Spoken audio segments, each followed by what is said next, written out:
Okay, guys, welcome back to the final episode of my Let's Play as the Huns, though just as a quick reminder, there's not going to be any battles in this episode. This is just an epilogue to talk a bit about the campaign. Strictly speaking, the last episode is like the last proper episode where there's actually battles and the campaign progresses, and so that's really the end. That's where like the victory screen and everything was. So if that's all you really care about, this is not the episode for you. Basically, what we're going to do in this episode, since it is an epilogue, is just a few like tidying up things about the campaign, just talking about a few things.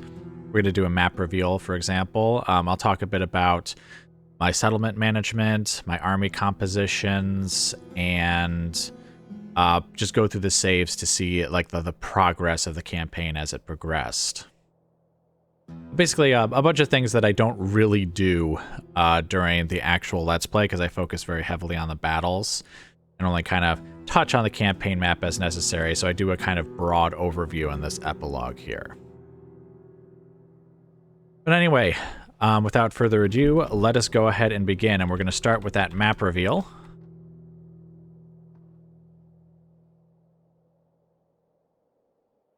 Alright, so I guess this is more or less as I expected, because I think we already knew that the Franks held basically all of this territory here. I have to admit, I actually thought the Lombards did. Oh wait, they do hold a settlement there, though not for long by the look of it. Who are the Franks actually at war with? All of their neighbors, the Celts, the Burgundii, and the Lombards, or the Lombardi. Where are the Burgundians? Yeah, there's the Celts, as one might expect. Oh, here they are. Do they have any other settlements? I don't see any. Oh, in fact, they're actually a horde faction right now. Oh, that's right. They were actually over here originally, and then they kind of migrated off in this direction. I remember that. Well, that explains also why the Western Roman Empire is having such a hard time of it. I mean, obviously, the main reason they're having such a hard time of it is the hordes of barbarian Huns. I mean, us.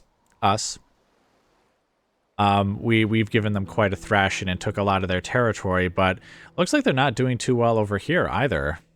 I sort of assumed that this was mostly Western Roman Empire territory still, but very much not true. They've basically got Augusta Revorum, Campus Frizii, and let's see, they've got a couple settlements down here, but a lot of what would later be northern France, well, and then central France, and western France have all been lost. So to be fair, the Barbarian invasion map has a lot, and I mean a lot of its settlements removed. I mean, some have just been, like, moved to new positions, but there is just so fewer settlements on the map anyways. I mean, like, this is, let's see, 1, 2, 3, 4, 5 settlements that make up this region. I'm pretty sure in the base game, let's see, there's 1, 2, 3, 4, 5, 6, 7, I want to say 8, if I'm remembering this area correctly. So far fewer settlements there. And then what have we got here? Looks like the Western Roman Empire still holds all of Spain. Again, far fewer settlements here. There's only 4, whereas I believe there's the 1, 2, 3, 4, 5, I want to say 6. I guess that's only 2 less, right? 1, 2, 3, 4, 6. Yeah, that's only 2 less. I guess that's not like a ridiculously small number. And North Africa is missing a few settlements as well, and it looks like we have Western Roman rebels who are actually in control of this. This is not the Empire. The Empire has lost Africa. Well, it looks like the Eastern Empire is moving in over here. Okay, so wait a minute. How many settlements does the Western Roman Empire actually have then? Is that something that I can actually check? See?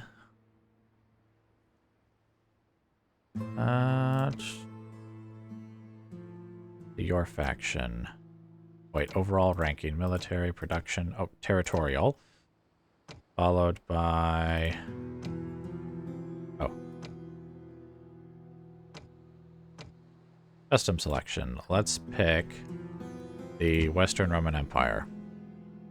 They started off with just over 24, and so now they have between 6 and 12. So, you know, that could be 8, anywhere from 8 to 10, I guess. We could probably count. There's like 1, 2, 3, 4 there. 5, 6, 7, 8. It looks like they have 8 settlements left. Oh, because even Corrales, that's held by the rebels. Oh, 9, because look, Syracuse, that's still under the control of the Empire. But yeah, the Western Roman Empire is in pretty bad condition. Most of its territories over here have been lost. There's a couple of like final holdouts, and then a couple of final holdouts down here. Oh, it actually looks like Basilia is their capital now.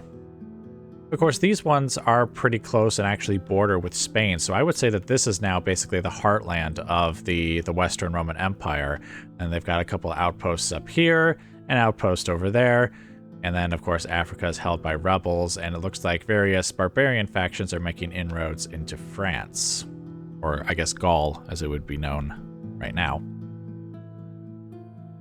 Alright, but anyway, let's take a look at the Eastern Roman Empire, well, I was going to say our first enemy. I guess technically they are our second enemy, because we did have to fight the Vandals first to get all the way down to Constantinople. And it actually looks like the Eastern Roman Empire is perhaps going to start beating up on the rebels. I assume they're at war with them. Yes, they are. So they could be very well looking to reclaim parts of the Empire from the rebels, but this time for the eastern half of the Empire instead of the western half. It looks like the Eastern Empire is indeed doing very well. See, okay, there are Sassanids up here. And rebels up here as well. But I mean, they've held all of this territory here, all of this territory here. See, this one, okay, no, that's still Eastern Empire, yeah. They still got territory up here as well. They're going to have territory over here very soon. Oh, the Sarmatians. They've actually taken a few settlements. I didn't think that they had. But anyway, it looks like the Eastern Empire is having issues up here. But apart from that, they're actually doing quite well. They're holding their territory. They don't seem to have a lot of enemies. In fact, who did we say their enemies were? Oh, just the rebels. The Roman rebels. They don't have any other enemies. They're allied with the Sarmatians. I think I already knew that, but those treacherous Sarmatians, we'll come back to them in a moment. But yeah, let's see, then we have the Sassanids, who I believe I've been kind of looking here, and actually looking at the map, it appears to be their last settlement. So they're not doing well at all. They're a single settlement away from defeat. They don't exactly have a huge military to expand with. I mean, strictly speaking, they could attack these Eastern rebels without pissing off the larger empire. At least I assume that's how that would work. Oh, except they're actually trade partners with the rebels. That's kind of funny. Kind of weird that they're actually allies with the Roxolani, considering how far away they actually are. Like, the Roxolani are all the way over here. Well, anyway. Then we have the Sarmatians. Who did we say they were at war with? Oh, the Roxolani, and that's it. The Roxolani currently don't hold any territory, so it's not like they could take any from them. I don't think I ever pointed this out earlier in the campaign, but I see that the Sarmatians have really just not bothered with removing the last of the Vandals from their territory. These rebels have been here since basically like the first few turns of the game. Like, as we started off... Wait, where did we start off? It was up here. right around Campus Sarmate, I believe. We came down here. Actually, I should probably skip this until we until I go to the saves, because then we'll go over how the campaign went. But we fought the Vandals here. We managed to defeat them, but they still had some troops left, and they turned into rebels. And it looked like the Sarmatians just went, yeah, those guys can stay there for the entirety of the campaign. Still, they did manage to expand, because I believe the Sarmatians just started off with Vicus Sarmate. So they must have expanded at least a bit. Alright, and we already talked about the Franks. We already talked about this side of the map, really. I guess my own territory you guys already know about. Our enemies you already know about. Still was a little worried about this and what the Roxolani would do after they defeated the Ostrogoths, assuming that they actually do it this time. Then watch. What would happen is these guys would become a horde faction again, just like the Goths did, and then they would just run over here and start causing issues, and they would be the second great, like, Goth war again. And then what? The Roxolani will take it over and then start attacking us as well? I just feel like that's how that would end. Alright, well, I guess that's basically it for the map reveal. So now let's look a bit at settlement development. I think it was pretty clear during the campaign that this region here was basically military recruitment. And of course, this was my initial territory. These 3 settlements were the ones that I took to stop being a horde faction and start being a settled faction. And so I did basically work on getting the military buildings up on these 3 so that I could build ever more elite armies. The armies would then actually gather in Constantinople to get retrained. Something I didn't know is that when you retrain units, it doesn't just appear to affect the armor and weapons. If you have a building that also gives experience, which we have, I think it's called the Sacred Circle of Ragoles.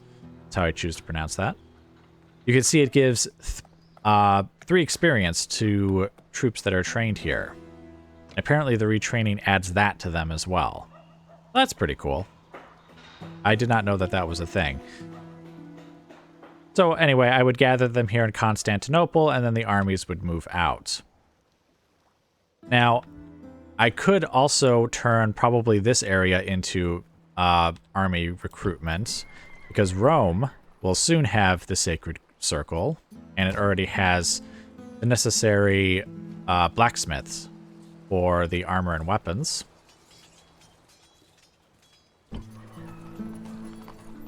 Was that a merchant that I saw? I did. Oh, we could get 2 merchants from there. All right, but anyway, and then Ravenna also has the necessary facilities, except for, since it was already pagan when I took it, I actually left the Temple of Mithras here, and this gives +2 experience to troops trained here, not 3. I don't necessarily think it would be worth, like, knocking it down and then rebuilding it back up, but I guess we could if we really wanted to. Yeah, that was something that I didn't have to worry, I guess, too much about in the campaign. Or in this campaign, I should say. Because you see, once I've picked, like, military regions, everywhere else, of course, focuses on, like, their economic buildings. Just like I explained in the epilogue for my Julii campaign. It's just, you know, whatever makes me money, go ahead and build it. The thing is that unlike in the base game, in Barbarian Invasion, these settlements start off already at very high levels, or at least the areas that I was going around were. So, like, Constantinople, I'm pretty sure it was already a huge city, and Thessalonica was a large city, Athens is a large city.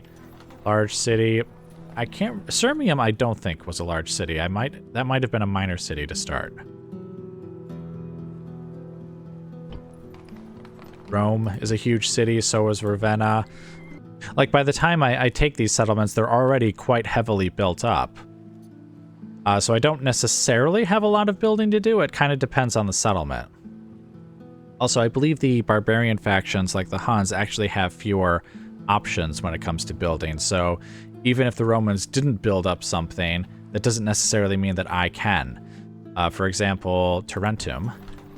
It looks like we could build a port here, or at least the Romans could have, but I don't appear to have that option myself. Like if I go to the building browser, see, I don't appear to have a port that I could build anywhere. Trade.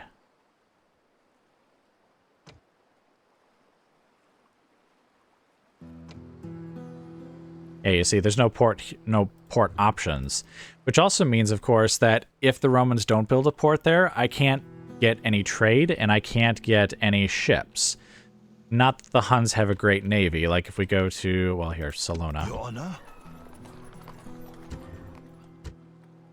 Like this is the one and only ship we can get. It doesn't even, it's just called boats.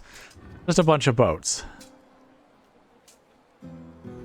So I didn't have much, if at all, of a navy, which was, of course, very different from the base game, where I had quite vast navies, and quite a lot of fighting on the seas, actually, especially against the Scipii. And it's not like there aren't enemies to fight. There's actually quite a lot of pirate fleets that I feel that were going around. Though actually, now that I sit here and stare at it, there doesn't seem to be all that many. See, there's that one there, and it's quite small. All right, this one's somewhat sizable there. Oh, here we go. That is quite the sizable fleet. I was looking for them because I remember they passed by Rome at one point, and I was like, wow, that's a lot of ships. And this is why taking Syracuse would be quite hard. There's, fleets here from various factions, all of whom would almost certainly be better than my own fleets. And again, I can't just, cross there. I have to have ships drop an army off here, take Syracuse, and then presumably bring them back. And that would be difficult, because I can't build a port here at Tarentum, though I still think it would take 2 turns to get over here, so that's not a big help.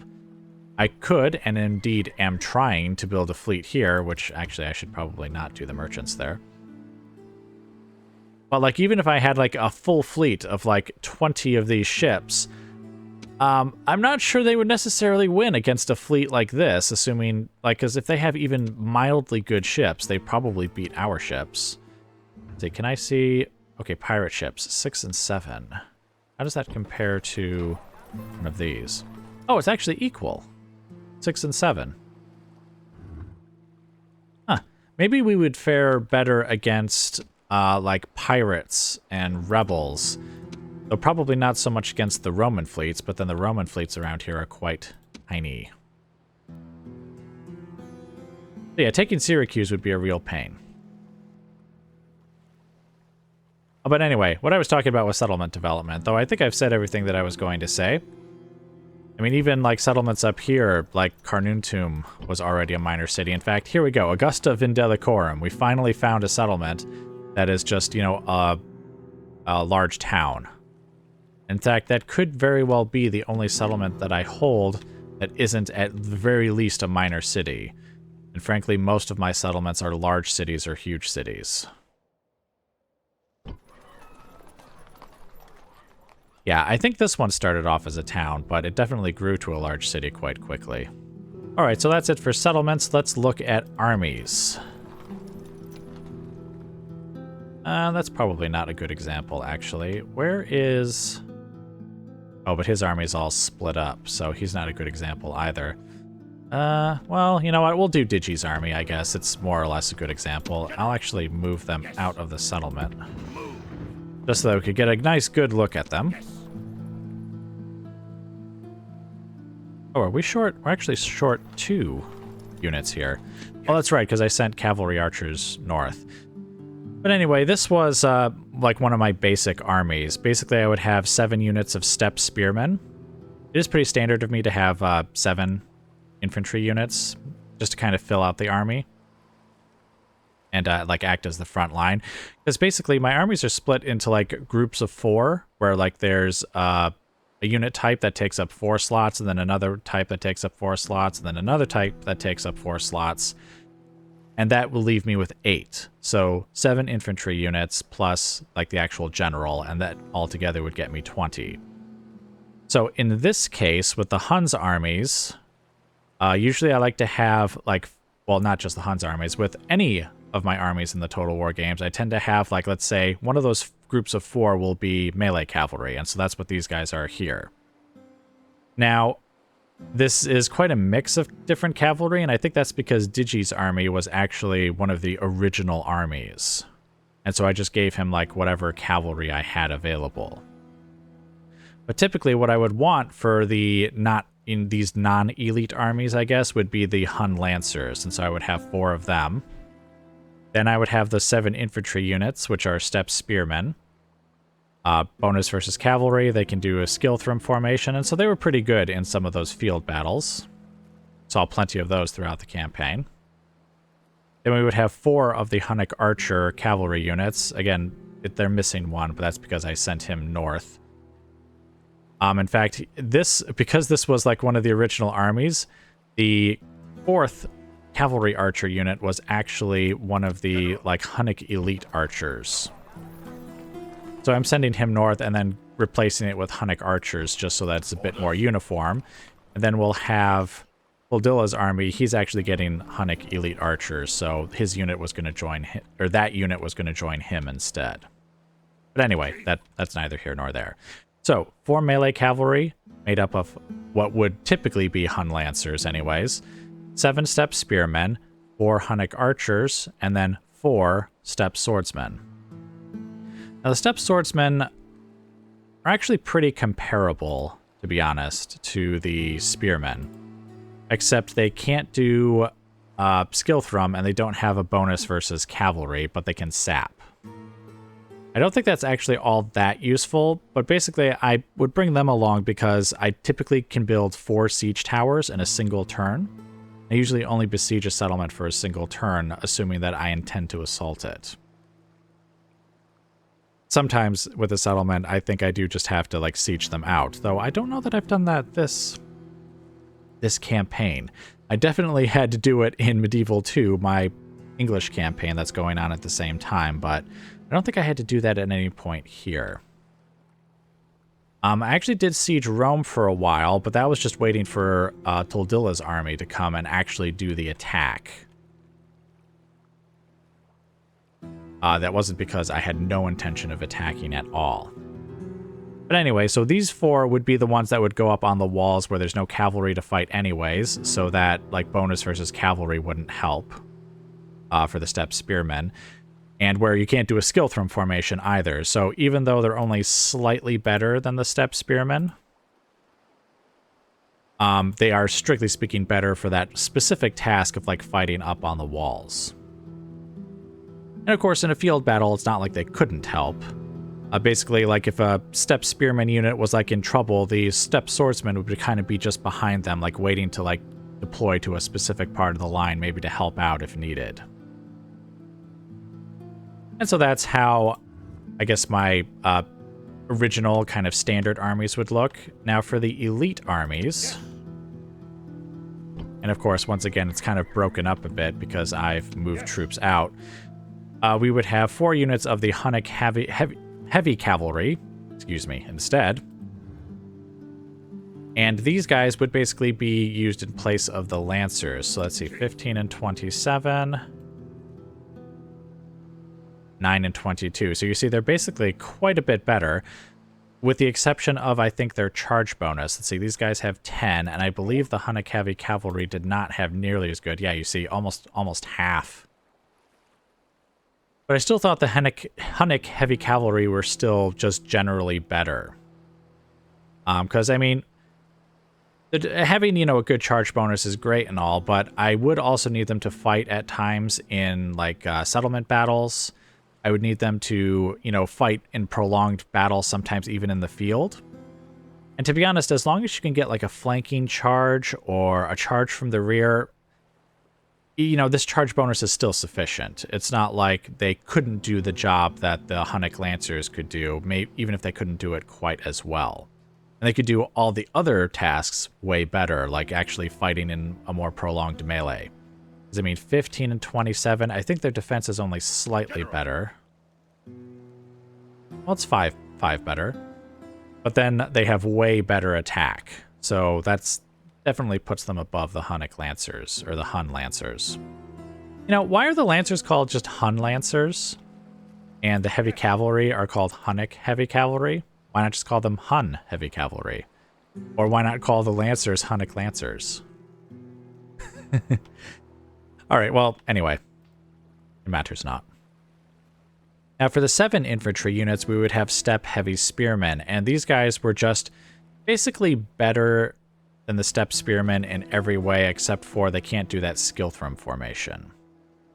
Let's see, we've got 13 and 25, and if I go down to you guys, yeah, you see better melee attack, better defense, and again, they can do the Skilthrum, admittedly, but the Hunnic Heavy Infantry were still better.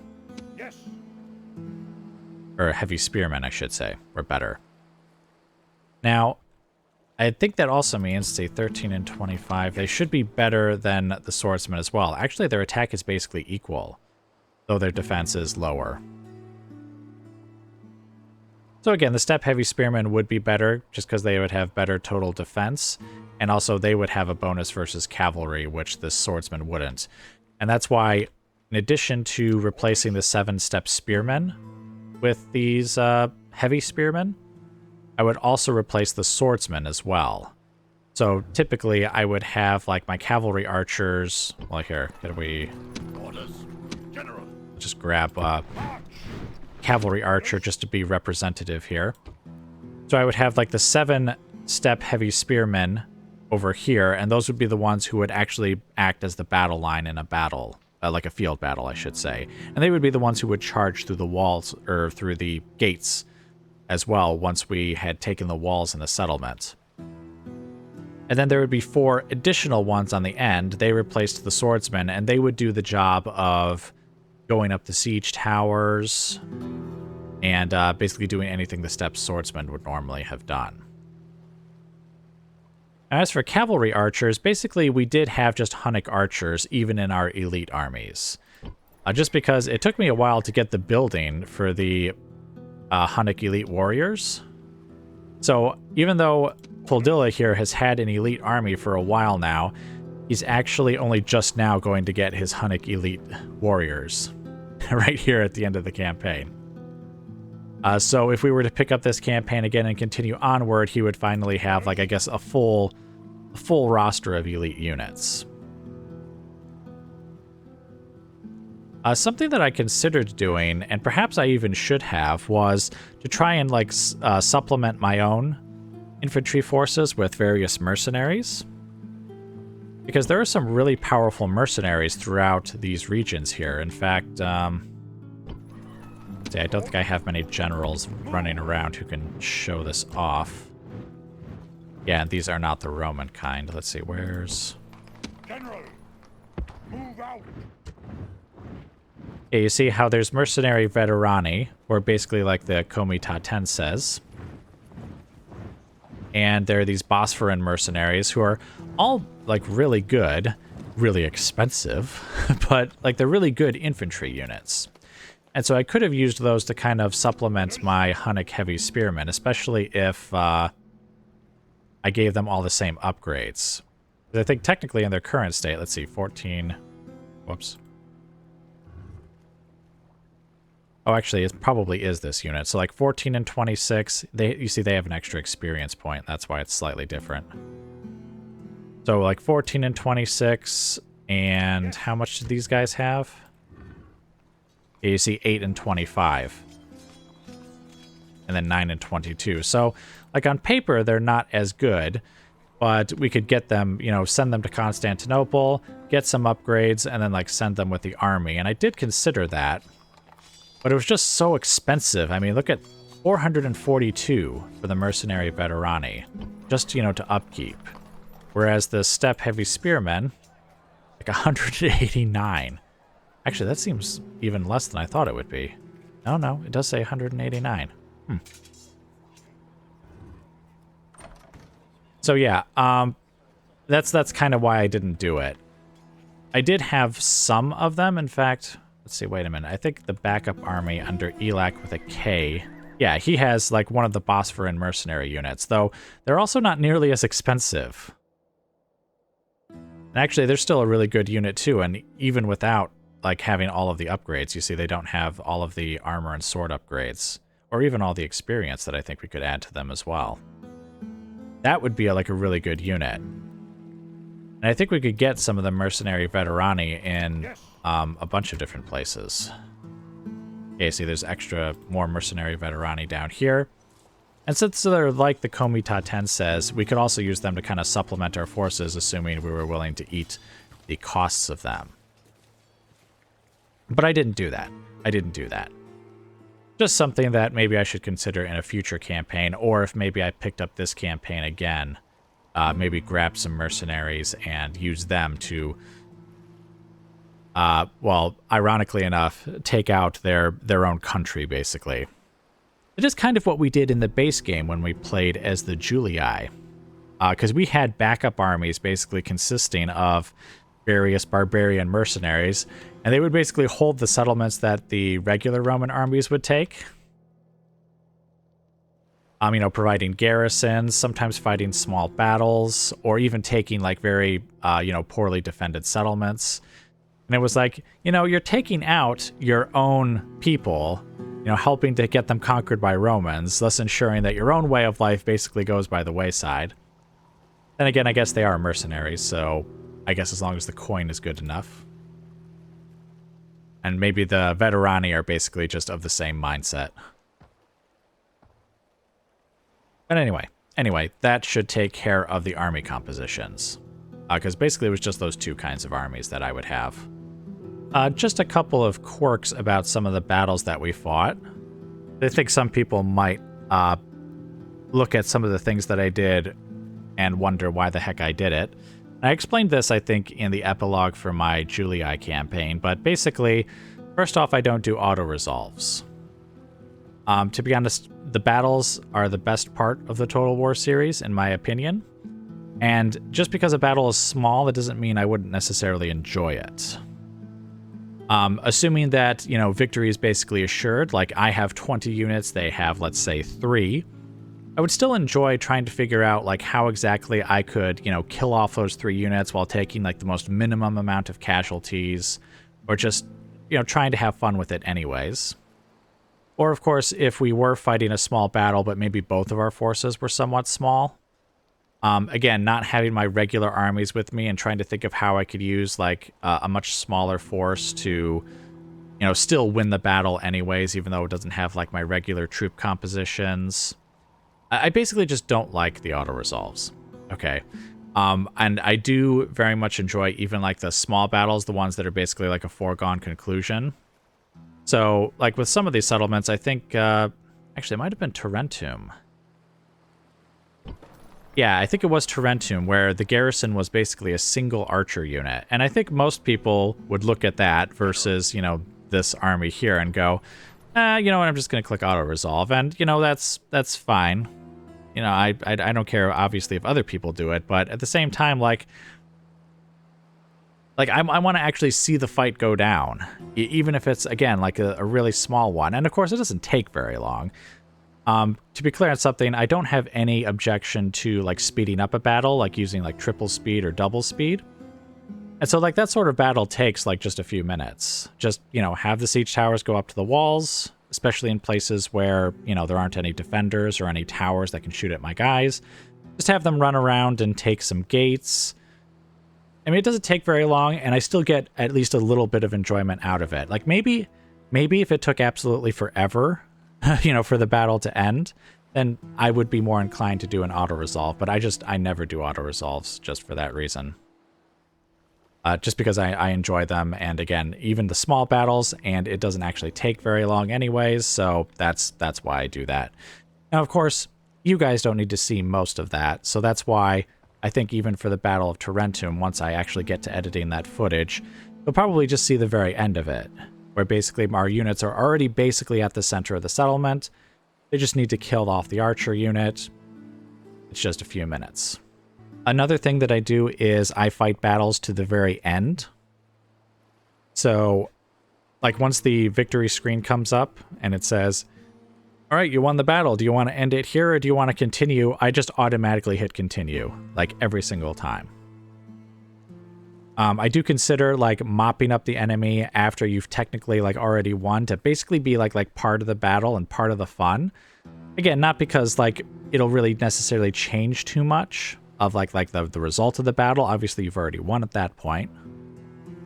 But I still just enjoy the, getting units to, like, run around. Quick, grab that unit. Quick, intercept that unit before they get off the maps. Sweep in around these units and try and get them away from the edge. Otherwise, they might cross.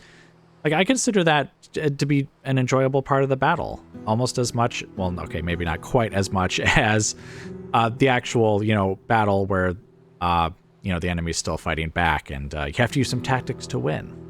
I still enjoy that part of the battle, and so I always fight my battles to the end. Even if, victory is assured, even if I've already killed off enough of them that, the army will disappear on the campaign map, just whatever it is, I fight battles to the end. And finally, a quirk that I'm sure you guys noticed already as well, is that I don't use the center of the settlement to magically grant us victory after a countdown timer. To be honest, I hate capture points in the Total War games. And I hate them from, the older games to the newer games. I just don't think they have any place in Total War, in my opinion, despite always being in every Total War game, at least to some degree. And so I think there were a couple of battles. In fact, was it Rome? I think it was Rome. I mean, there were a few battles, but I'm trying to think of a recent one, and I thought it might have been Rome. But basically, I had the opportunity. Oh, wait, it was Rome, because that was the one where we were fighting, like, the Comitatenses on the walls, and, like, that one unit took up, like 4 of our own step-heavy spearmen. Now, I obviously had plenty of opportunity to take the center of the settlement and just win the battle that way, instead of fighting, like, that last Comitatenses unit on the wall. And in fact, at one point, I had to take my cavalry out of the center of the settlement after they had beaten up the last unit that was there, just so that they wouldn't, like, trigger that countdown timer. And again, that's because I fight battles to the end, and that means fighting literally to the end. Every last soldier has to go. But also, I just don't like the idea of this. I mean, I kind of refer to it as just this magic countdown timer, where after 3 minutes of holding the center of the settlement, everyone, like all the enemies, just kind of fall dead. Or I don't know, maybe they surrender. I guess you could think, in your own head canon, you could come up with a reason for what exactly happens, but in my own head, it doesn't make any sense, and they should actually continue fighting. And so that's why I'll never use, even if I seem to have, like, the opportunity to win by, like, taking the center of the settlement, you'll never actually see me do it. And if a unit, like, starts routing, and again, I get that that victory screen where it says, do you want to win right now, or do you want to continue the battle? It's always just automatic. Continue the battle until the last soldier's done fighting. And that's just how I think it should be. To be honest, if there was, like, a mod that just kind of, like, removed the countdown timers, or I guess made them so absurdly long that, like, it doesn't matter, like, you couldn't really win by taking the center of the settlement, I would be perfectly okay with that. And I'd be perfectly okay with any future Total War games just not having these capture points and countdown timers and crap. I just don't care for it. Okay, and last but most certainly not the least, we're going to go ahead and go through the saves.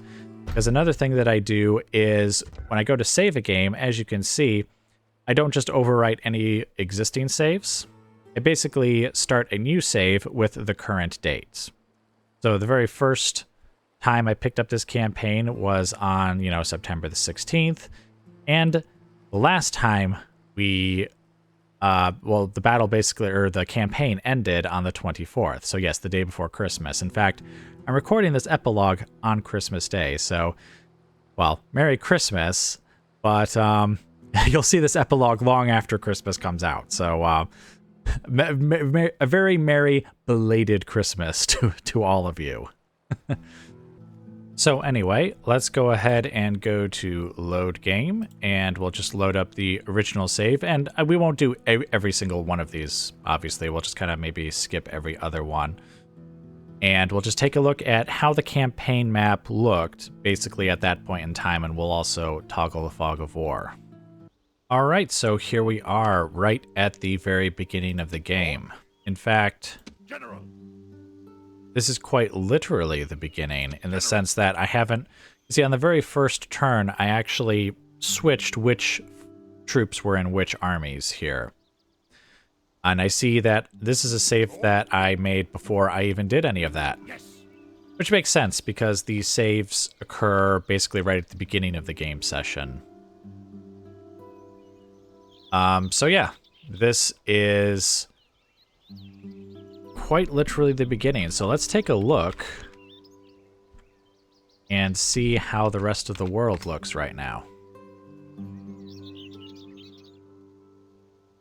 Ah, here's our wonderful first enemy, the Vandals. I guess it would make sense that they would start off by Vicus Vandali. Vandali?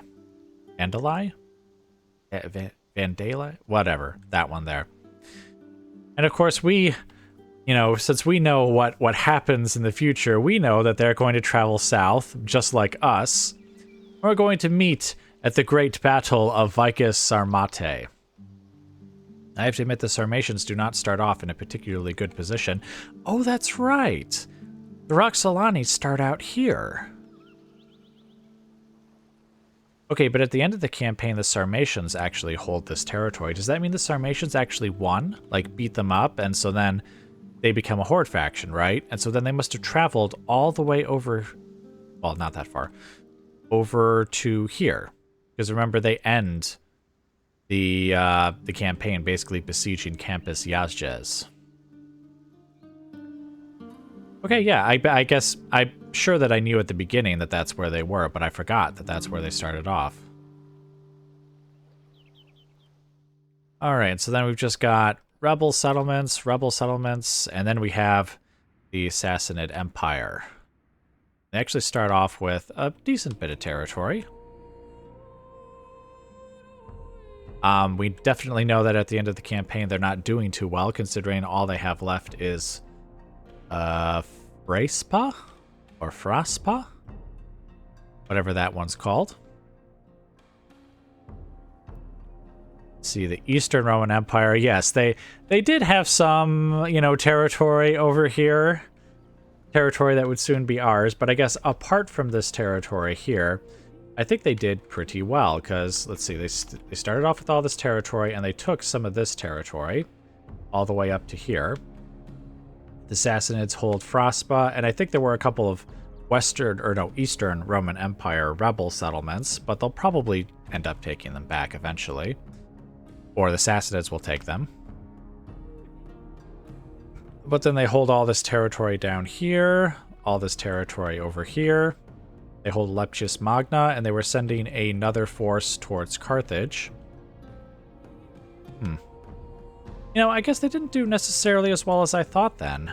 Because, I mean, they basically held all the territory they started off with the exception of, the bits that we took off of them. But then they only expanded, basically up to, these few territories here, and they didn't even hold on to a couple of them because of, the rebels. Let's see, I think they would have this territory here. I mean, they did some expansion, but not a whole lot. Then again, I think the goal as the Roman empires, or if you play as one of the halves of the Roman Empire, is to basically try and hold one's territory and try not to get killed. So maybe we should give them more credit and say they did a decent job, if not necessarily a great job. Well, I also forgot that they hold Crete. Yeah, I mean, if I had thought of that during my campaign, maybe I would have crossed as the Huns and just taken that settlement as well, but I guess there wasn't really any reason to. Especially since there's constantly, navies running around here. I wouldn't want one of my armies to be marooned on Crete. And then, of course, we have the Western Roman Empire, which controls all of this... Oh, wait. They don't control... They don't control Ireland. Celts do. Oh, they don't control the most northern bit of, let's see, this would be Scotland, right? We were talking about modern times.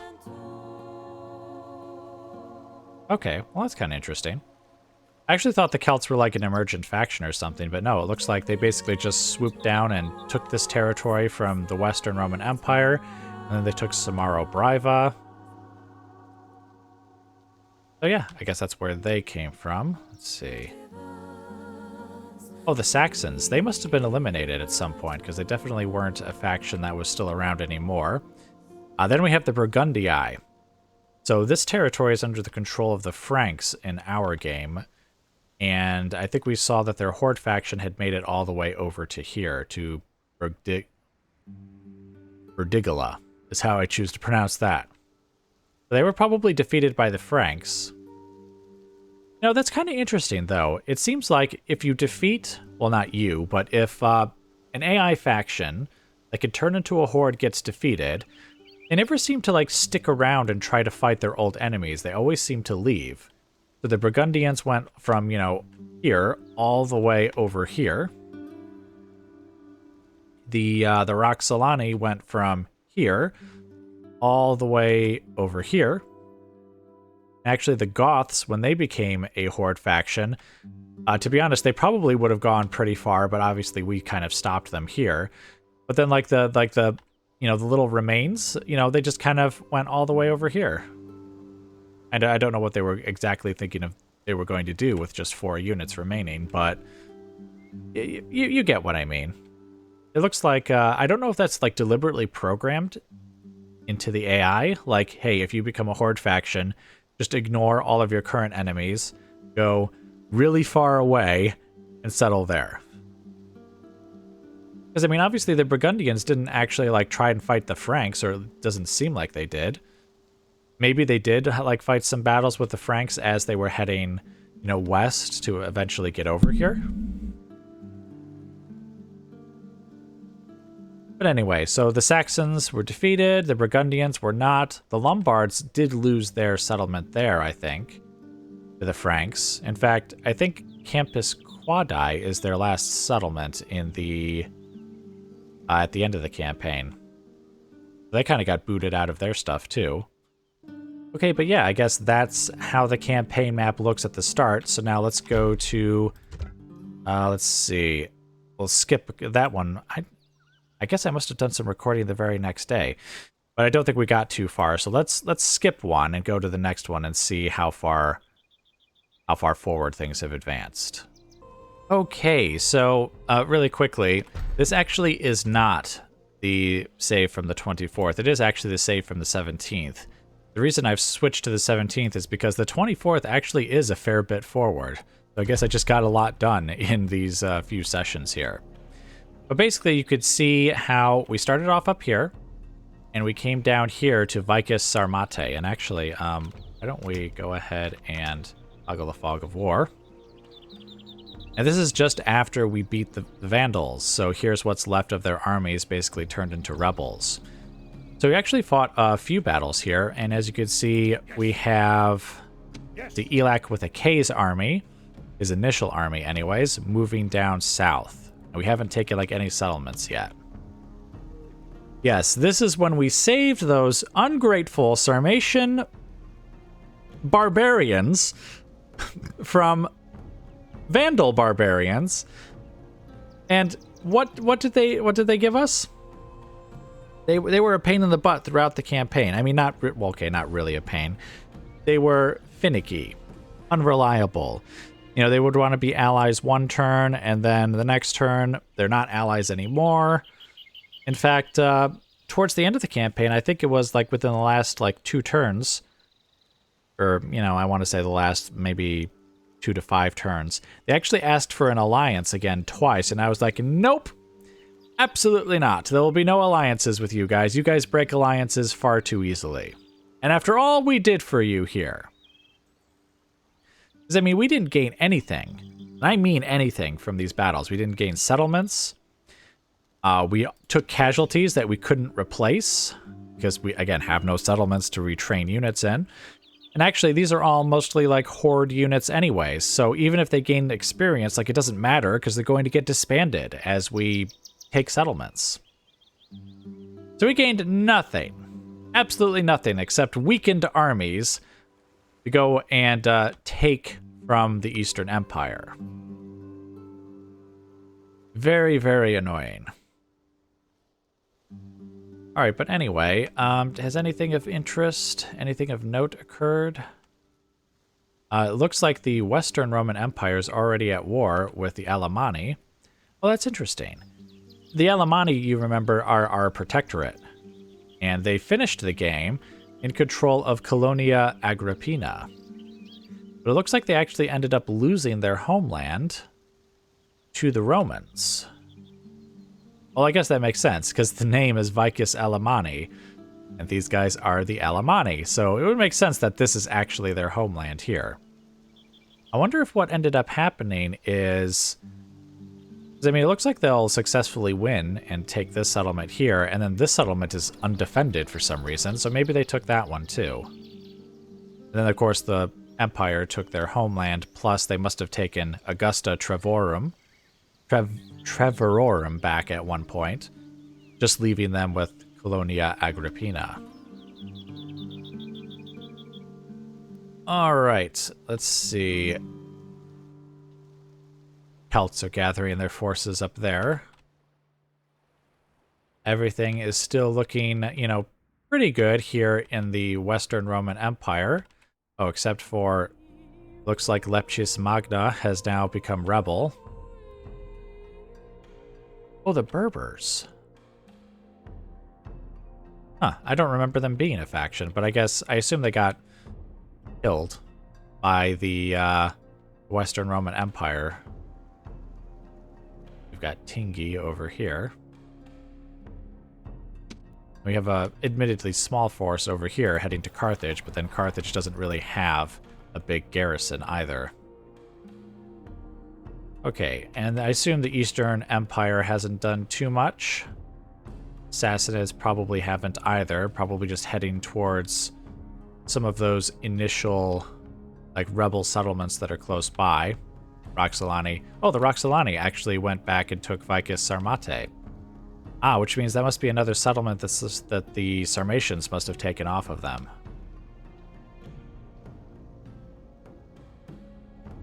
Alright, so anyway, that was a few turns in, so let's move a few turns forward.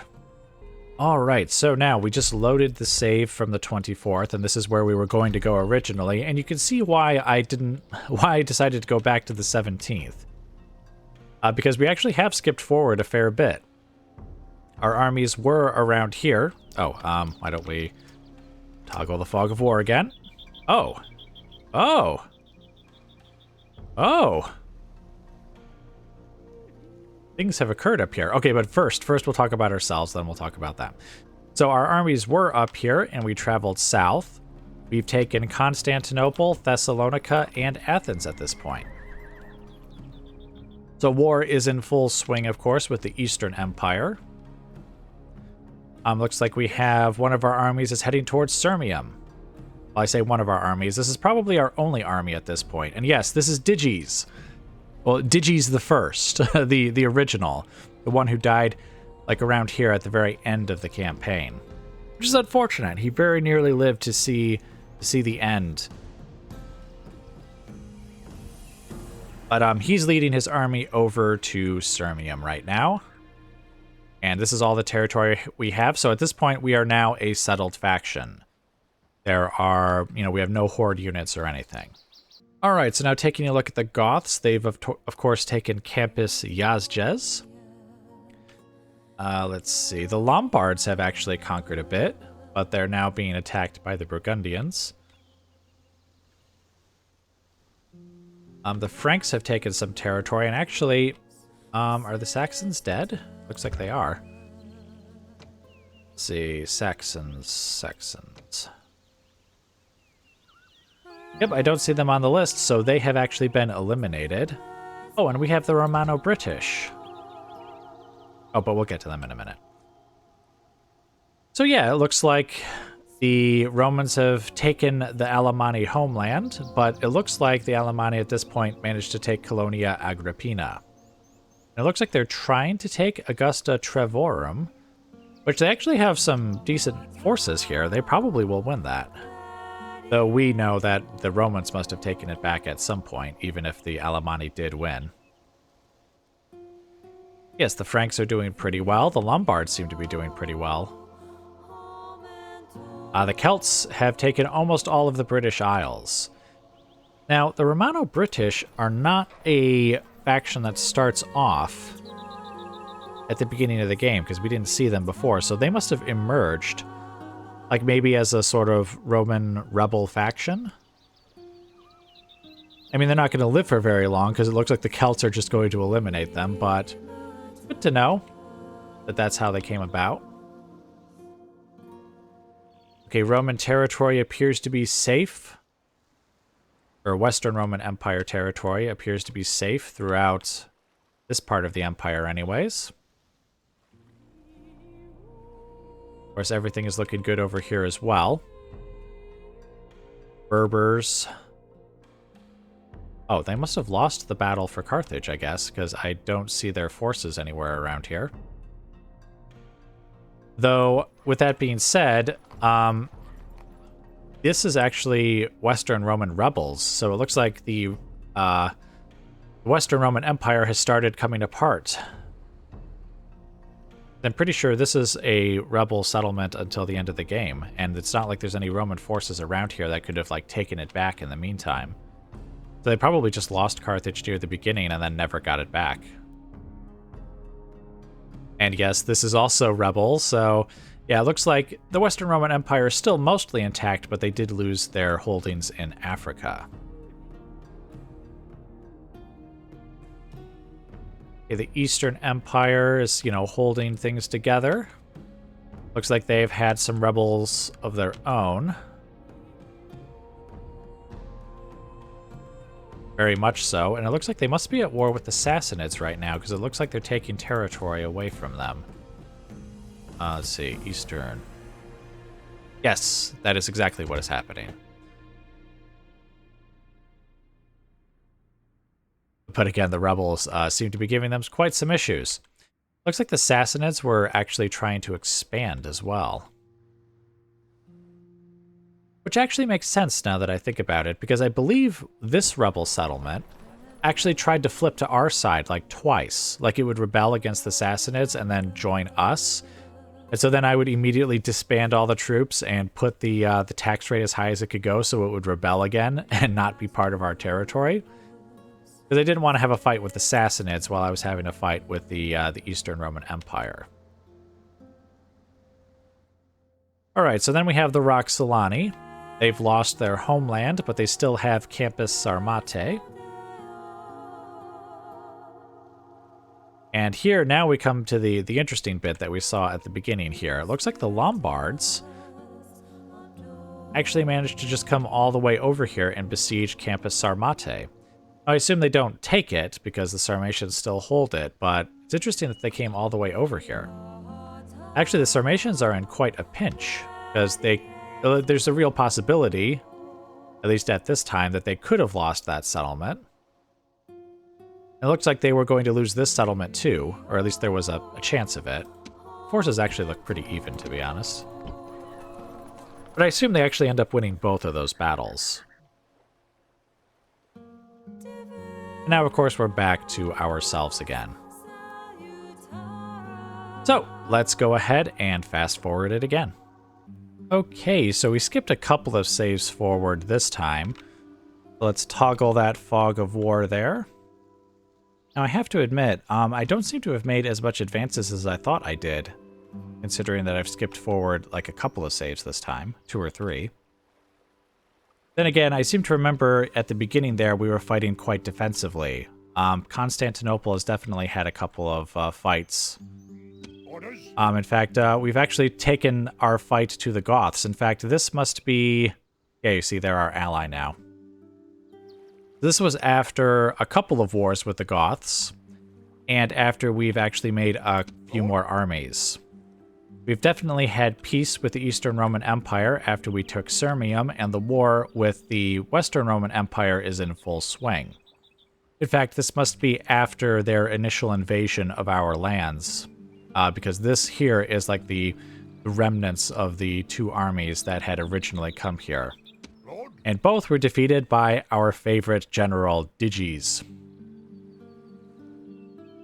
Now we do have Elac with a C and Elac with a K up here, the dynamic duo.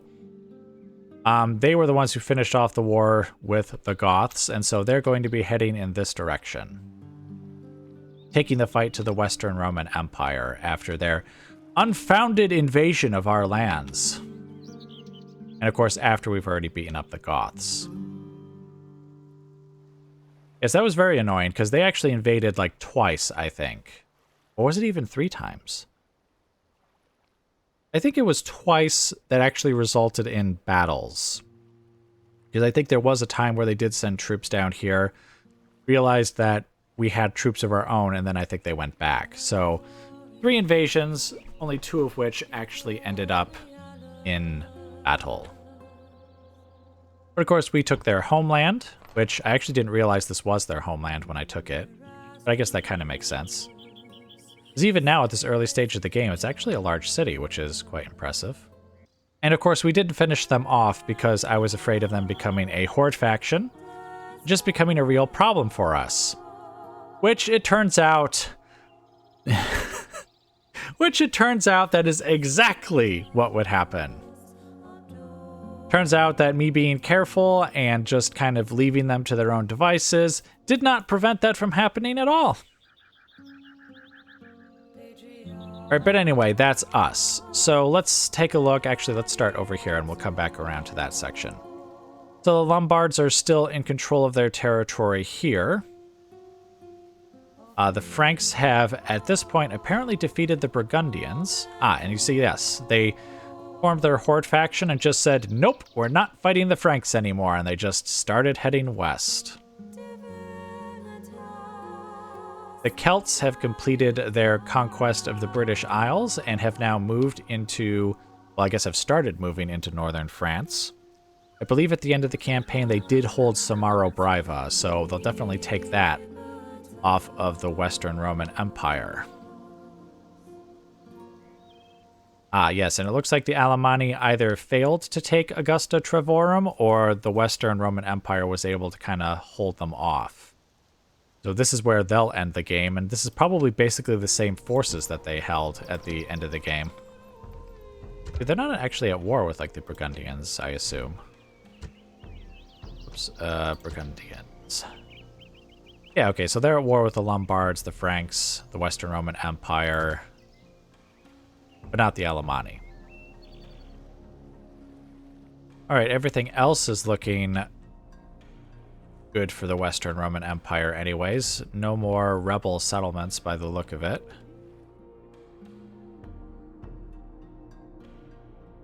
Now, this is kind of interesting, actually. The Berbers appear to be gone. Yes, they are gone. And both of their settlements have become Western Roman rebels. That's kind of weird, actually. I guess, I don't think the Berbers were a starting faction, if I remember. Or at least I don't remember seeing them. I think they must have been an emergent faction in the same way as the Romano-British were an emergent faction. But then apparently their settlements just kind of rebelled against them, I guess, and they became Western Roman rebels. Either that or the Roman rebels actually like put together some forces and came out here and conquered them. Which, looking at the roads, they do have forces that appear to be moving along here. So maybe the Berbers were actually just killed off by them. I guess that's possible. Alright, and so then as we head down here, obviously the Eastern Roman Empire still holds all of this. Looks like they have well and truly beaten off the Sassanids. But they also have not taken back any of their rebel settlements left. In fact, I think this is basically how the game ends. Sassanids hold Fraspa, the Eastern rebels hold these two settlements, and then the Eastern Empire holds the rest of this territory. And at this time, we're not at war with them either. So they could go ahead and expand without us having to worry too much about them. Interestingly, it looks like the Sassanids actually do have forces here that are just heading north. Let's see, are you guys still at war with... Yes, they're still at war with the Eastern Empire at this point. Or no, that's trade partners. They're not at war with anyone right now other than the rebels, and then they're allied with the Roxolani. Speaking of which, let's see. It looks like the Sarmatians have actually beaten them up. Looks like the Lombards must have just failed to take this. I don't even see... Oh, wait. Here's possibly the remains of some of their forces up here.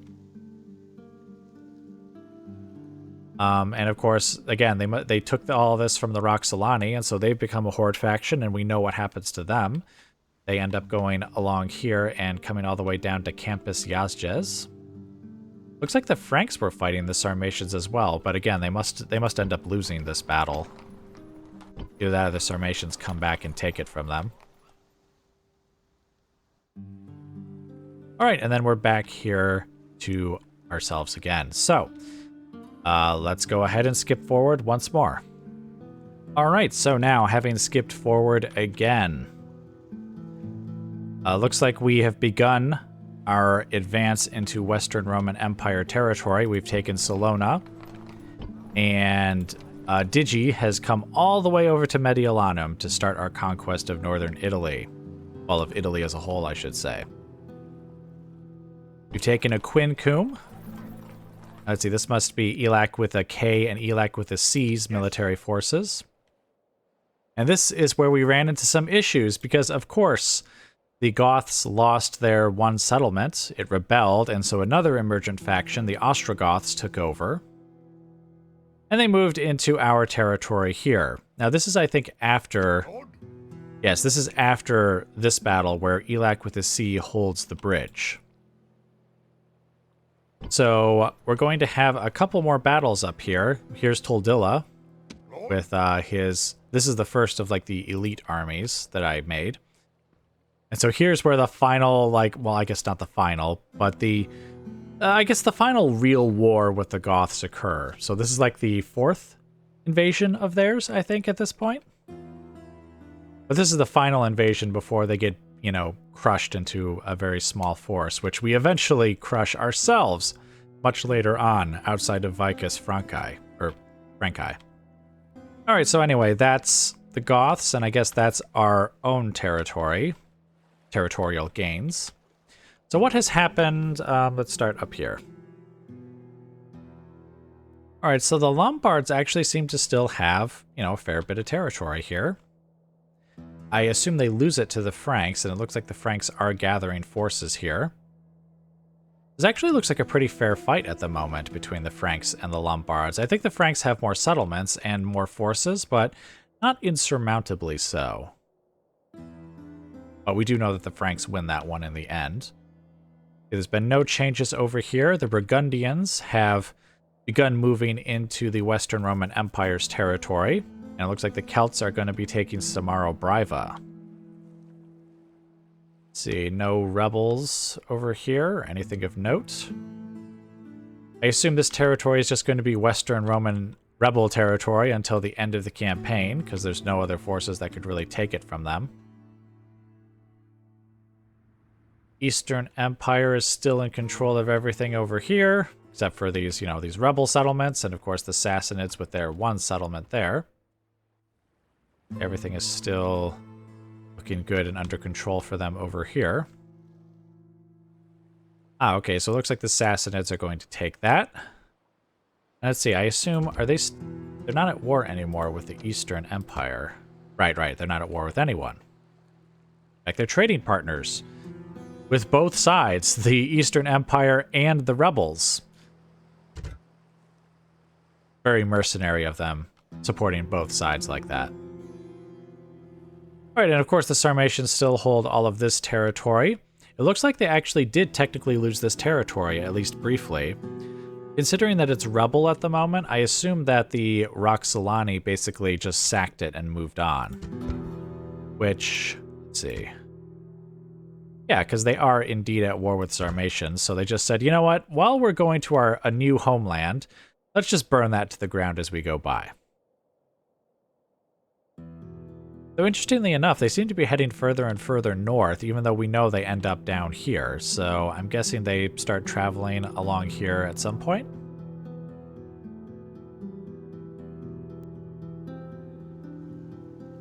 All right, well, it looks like we've made it back to our own territory, so let's fast forward again. All right, so we are now approaching the end of the campaign here. The Roxolani have we should toggle the Fog of War again. The Roxolani did indeed come from up north down here and have besieged Campus Yazgez. This is also long after the final war with the Goths, so their forces were defeated, and it looks like there is the tattered remnants of their people as they fled. Looks like they just kind of walked right through Lombard territory there. As for ourselves, let's see, we've taken at this point, yes, Ravenna. It looks like this is when Toldilla was going to take over command of the siege from Digi's army and take Rome.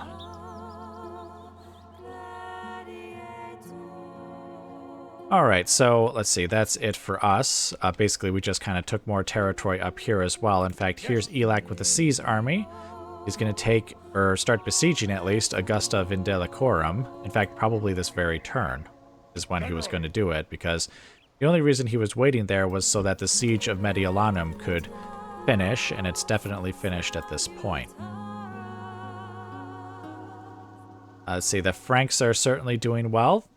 They don't seem to have fought anymore with the Lombards, or at least doesn't look like it.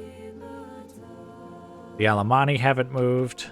The Celts have taken Samaro Briva. And the Burgundians are heading towards... Well, we know they end up at Burdigala. I'm guessing they didn't attack Avaricum? I don't think it was sacked and turned into a rebel settlement in the end game, but maybe it was. No, I don't think it was though. The Spain is still fine. Little, rebels here and there, but no rebellion of settlements. See, these are all still rebel settlements here. And it looks like here is where the Eastern Roman Empire began their invasion. Looks like they're going to take Leptis Magna, and then probably head up to Carthage.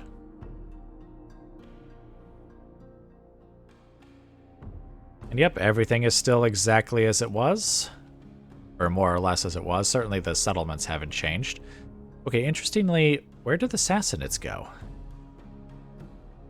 I guess maybe they had too small of a force and they couldn't take it? But then there was Eastern Imperial forces here, and they also apparently didn't take it. Kind of odd. Yeah, the Sassanids have basically lost all of their forces by the look of it. They have these three guys in the garrison here. And I don't see any of their other forces around here, so kind of at the end of their rope. Alright, and the Sarmatians have all this territory. Oh, and it looks like the Franks took Vicus Vandali after the Roxolani... After the Roxolani sacked it. Does that one stay in their hands until the end? I actually thought that it was the Sarmatians who had that territory at the end, which, I mean, they still have time, obviously. Maybe they do end up taking it. Alright, so we're getting close to the end here, so let's fast forward again. In fact, on the campaign map, it doesn't seem like a lot seems to be changing. Like in those first few saves, a lot was changing, which I guess is kind of expected, but things have been solidifying in the last few saves. Okay, guys, and now we're actually back at the our latest save, so this is after we have won the campaign. There actually was one more save between the last save I just showed you and this one here, but to be honest, nothing had really happened, or at least very little had. We hadn't taken Rome yet, and the other forces on the map hadn't really moved, so Anyways, we're now back to the end, and I guess just as a quick reminder, obviously we have all this territory here. These guys have all basically stayed exactly as they were, except for the Burgundians, who have taken Burdigala at this point. Everything is still as it was over here, except for the Eastern Empire has taken Leptis Magna and is indeed heading towards Carthage. Let's see, everything should be the same over here. The Sassanids have gathered up some forces, but to be honest, they don't have many. Let's see. Looks like the Eastern Empire is finally going to try and take Campus Alani, though they might have some competition from the Sarmatians, who did end up taking Vicus Vandelli. I actually thought they finished with that one, and yes, it looks like they did. I'm assuming that means that they are at war with the...